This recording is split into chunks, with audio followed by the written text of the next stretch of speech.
Жыл сайын республикада сыбайлас жемқорлыққа жол берген мемлекеттік қызметкерлер арасында арнайы мониторинг жарияланып тұрады.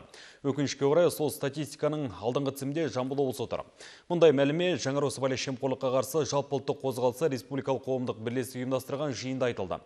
Келелі басқосуда осы жемқорлық әрекеттерінің орын алу себептері анықталып, оны болдырмаудың жолдары қарастырылды.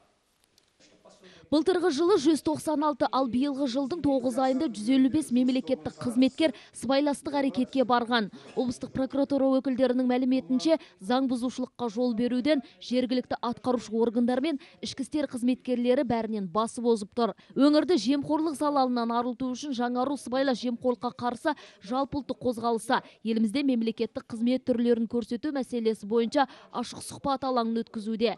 Кезекті жиын халыққа қызмет көрсету орталықтар қызметіне қатысты өрбіді. Біздің центр по недвижимости қосылады. Сосын НПЦ-зем деген бар, жермен айналысатын. Сосын пособие пенсия, ГЦВП деген цонға қосылады. Сосын соның бағысында бәрі орындалады.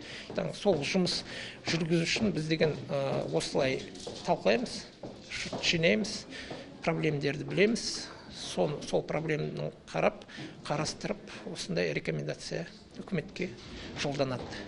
Облыстық мәслихат депутаттары, басқарма мамандары және кәсіподақ ұйымымен Нұр Отан партиясы өкілдері қатысқан жиында мемлекеттік қызметкерлер арасында сыбайлас жемқорлық фактілерінің орын алу себептері айтылды. Мәселен, көп жағдайда заң бұзушылық таныс арқылы мәселені шешу және тұрғындардың заңды білмеуінен орын алған. Алайда олар жауапкершілікке тартылған. Арыздар бойынша негізі заңбұзушылықтар 15 заңбұзушылықтар анықталды.